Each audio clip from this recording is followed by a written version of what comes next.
ಬರ್ತಾ ಇದ್ದೀರಾ ನೀವು? ಇವರೆಲ್ಲ ನಮ್ಮ ಅಕ್ಕಪಕ್ಕದ ಮನೆಯವರು. ಮೇಡಮ್ ಆಲ್ರೆಡಿ ಎಲೆಕ್ಷನ್ ಅಲ್ಲಿ ಗೆದ್ಬಿಟ್ಟಿದ್ದಾರೆ ಅನ್ನೋ ಹಾಗೆ ಸೆಲೆಬ್ರೇಟ್ ಮಾಡೋದಕ್ಕೆ ಬಂದಿದ್ದಾರೆ. ಮೇಡಮ್ ಅವರೇ, ಈ ಚಿಕ್ಕ ಮೇಡಮ್ ಅವರು ಈಗಾಗಲೇ ಎಲ್ಲರ ಮನಸ್ಸನ್ನು ಗೆದ್ದು ಬಿಟ್ಟಿದ್ದಾರೆ. ಅದಕ್ಕೆ ಈ ಸೆಲೆಬ್ರೇಷನ್.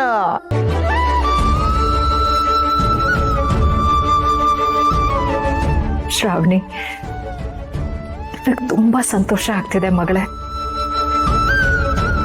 ಒಬ್ಬ ತಾಯಿಯಾಗಿ ಮಗಳನ್ನ ಈ ರೀತಿ ನೋಡೋದಕ್ಕೆ ಹೆಮ್ಮೆ ಅನ್ನಿಸ್ತಿದೆ. ಇದೆಲ್ಲ ನಿನಗೂ ಮತ್ತೆ ಅಪ್ಪಂಗೆ ಸಲ್ಬೇಕು. ಜನಗಳಿಗೆ ನಾನು ಇಷ್ಟ ಹತ್ರ ಆಗಿರೋದಕ್ಕೆ ನೀವೇ ಕಾರಣ. ಶ್ರಾವಣಿ, ಒಂದು ಸಮಯದಲ್ಲಿ ನಿನಗೆ ತಾಯಿ ಪ್ರೀತಿ ಸಿಗ್ತಾ ಇಲ್ಲ ಅಂತ ಸಂಕಟ ಪಡ್ತಿದ್ದೆ. ಆದರೆ ಇವತ್ತು ನೋಡು, ನೀನು ಸುತ್ತಮುತ್ತ ಇರೋರೆಲ್ಲ ನಿನಗೆ ಆ ತಾಯಿ ಪ್ರೀತಿನ ಕೊಡ್ತಾ ಇದ್ದಾರೆ. ಒಂದು ಕಾಲದಲ್ಲಿ ನಾವೇನೂ ಅಲ್ಲ ಅಂದ್ಕೋತೀವಿ, ಕೆಲವೊಂದು ವಿಷಯದ ಬಗ್ಗೆ ನಾವು ದುಃಖ ಪಡ್ತಿರ್ತೀವಿ. ಆದರೆ ದೇವರು ಒಂದ್ಸಾರಿ ನಮ್ಮ ಕಡೆ ತಿರುಗಿ ನೋಡಿದ್ರೆ ಸಾಕು ಅನ್ನೋಷ್ಟು ಸಂತೋಷ ಕೊಡ್ತಾನೆ. ಅದೇ ಜೀವನ ಮಗಳೇ. ನಿಮ್ಮ ಮಾತು 100ಕ್ಕೆ 100 ಸತ್ಯ ಅಮ್ಮೋರೆ. ಶ್ರಾವಣಿ ಮೇಡಮ್ ಅವರು ಮಿನಿಸ್ಟ್ರ್ ಮಗಳು. ನನ್ನ ತಮ್ಮ ಮಿನಿಸ್ಟ್ರ್ ಮನೇಲಿ ಕೆಲಸ ಮಾಡ್ತಿದ್ದಿದ್ದು ಹುಡುಗ. ಶ್ರಾವಣಿ ಮೇಡಮ್ ಅವರು ನಮ್ಮನೆ ಸೊಸೆಯಾಗಿ ಬರ್ತಾರೆ ಅಂತ ನಾವು ಯಾರೂ ಅನ್ಕೊಂಡಿದ್ದಿಲ್ಲ. ಅವ್ರು ಬರೀ ನಮ್ಮ ಮನೆಗೆ ಬರೋದಲ್ಲ, ನಮ್ಮ ಹೃದಯಕ್ಕೆ ಬಲಗಾಲಿಟ್ಟು ಬಂದರು. ಈಗ ನಮ್ಮ ಮನೇಲಿ ಇಟ್ಕೊಂಡು ಎಲೆಕ್ಷನ್ಗೆ ನಿಂತಿದ್ದಾರೆ. ನಾಳೆ ದಿನ ಅವರು MLA. ಇದನ್ನೆಲ್ಲ ನಮ್ಮ ಕೈಲಿ ನಂಬಕ್ಕೆ ಆಗ್ತಿಲ್ಲ.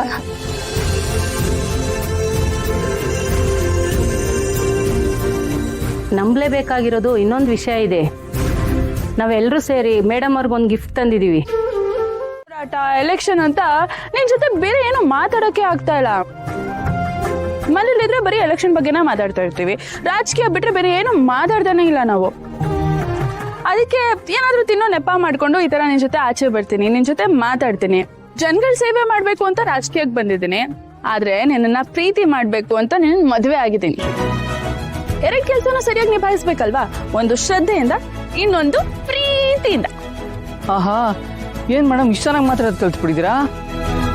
ನಿಮ್ಮ ಮಾತು ರಾಜಕೀಯಕ್ಕೂ ಜೈ, ಪ್ರೀತಿಗೂ ಸೈ.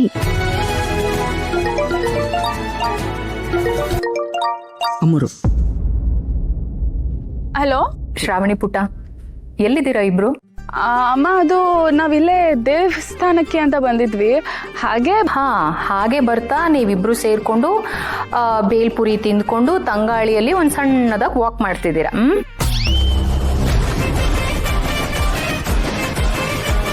ಯಾಕೆ ಮೇಡಮ್, ಏನಾಯ್ತು? ಸುಬ್ಬು, ಅಮ್ಮಂಗೆ ನಾವ್ ಎಲ್ಲಿದ್ದೀವಿ, ಏನ್ ಮಾಡ್ತಿದೀವಿ, ಏನ್ ತಿಂತಿದ್ದೀವಿ ಅಂತೆಲ್ಲ ಗೊತ್ತಾಗ್ತಾ ಇದೆ. ಅವ್ರು ಇಲ್ಲೇ ಎಲ್ಲಾದ್ರೂ ಇರ್ಬೋದಾ? ಹೌದಾ? ಹೆಂಗೆ ಅಂತ ಕೇಳಿ. ಹಲೋ ಅಮ್ಮ, ನಿನಗೆ ಗೊತ್ತಾಯ್ತು? ಏಯ್ ಕಳ್ಳಿ, ನನಗಿದೆಲ್ಲ ಗೊತ್ತಾಗಲ್ಲ ಅಂತ ಅಂದ್ಕೊಂಡಿದ್ಯಾ? ನೀನೀಗ ಪಬ್ಲಿಕ್ ಲೈಫಲ್ಲಿ ಇದೆಯಾ, ಎಲೆಕ್ಷನ್ಗೆ ನಿಂತಿದ್ಯಾ, ಜನ ನಿನ್ನನ್ನು ಗಮನಿಸ್ತಾ ಇರ್ತಾರೆ, ಜನರಿಗೆ ನೀನು ಪರಿಚಯ ಆಗ್ತಿರ್ತೀಯ.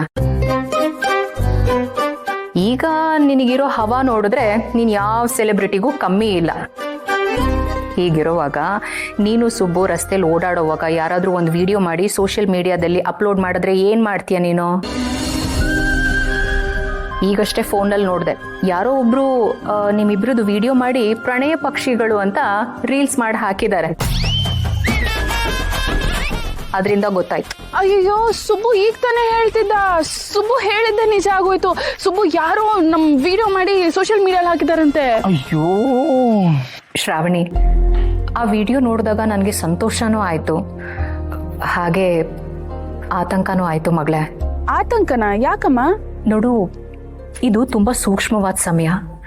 ಪ್ರತಿಯೊಂದು ಹೆಜ್ಜೆ ಇಡಬೇಕಾದ್ರೂ ಯೋಚನೆ ಮಾಡಿ ಇಡಬೇಕು.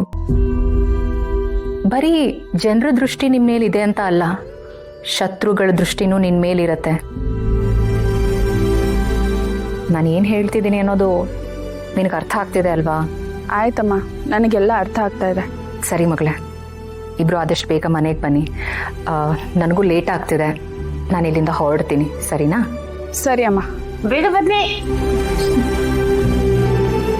ಏನಾಯ್ತು ಮೇಡಮ್? ಏನಾದ್ರು ನಂದಿನಮ್ಮರು? ನೀನ್ ಹೇಳಿದ್ದು ಕರೆಕ್ಟ್ ಸುಬ್ಬು.